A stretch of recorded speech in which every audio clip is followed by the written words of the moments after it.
Europe 1, 7h26, Thomas Soto. Les secrets politiques de Caroline Roux. Bonjour Caroline. Bonjour Thomas. Alors que la Chine et les États-Unis semblent avoir pris pour la première fois vraiment conscience de l'urgence climatique, il y en a un autre qui a la tentation de l'écologie. C'est François Hollande, atteint d'une sorte de fièvre verte, et c'est l'info politique ce matin. Oui, mais c'est pas compliqué, il parle d'écologie dans chacun de ses discours, même celui du 11 novembre en hommage aux soldats morts pour la France. C'est dire, il fallait le faire. L'an prochain, vous le savez Thomas, la France reçoit la conférence de Paris sur le climat et François Hollande veut être exemplaire. Alors, il a poussé par exemple pour que lors du G20 ce week-end en Australie, l'urgence environnementale soit mentionnée dans la conclusion des réunions. Son agenda est littéralement repeint en vert. Je vous donne quelques exemples. Le 27 novembre, c'est lui qui, à l'Élysée, lancera la conférence environnementale annuelle. Le 2 décembre, il inaugurera un colloque au Collège de France sur le climat avec le roi de Suède. Ses conseillers sont chargés de lui organiser ce qu'ils appellent un agenda positif, des déplacements dans les entreprises qui innovent sur l'environnement,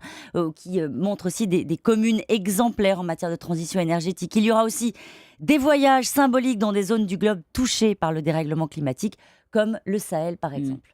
Mais il est devenu sincèrement, authentiquement écolo, François Hollande. Non, il fait de la politique. Il n'a parlé d'écologie que contraint et forcé François Hollande depuis 2 ans. Un de ses interlocuteurs réguliers sur le sujet m'explique: Hollande veut récupérer les écolos au gouvernement d'ici à la fin de l'année prochaine.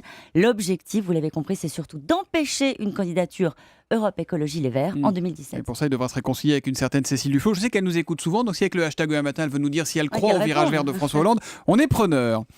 La question politique du jour, Caroline. L'UDI aura un nouveau patron ce soir. Qu'en dit celui qui incarne le mieux le centre aux yeux des Français, autrement dit François Bayrou? Rien. Non, en fait, il pense que sans une figure de présidentiable sous la Ve République, un parti n'existe pas. Et la seule personnalité visible au centre, c'est lui, c'est vrai. Alors, comme le dit un de ses proches, après cette campagne fratricide, Morin et Lagarde ne construiront plus rien ensemble. Le patron du MoDem, en vieux routier de la politique, attend donc juste de pouvoir ramasser les miettes d'un centre atomisé.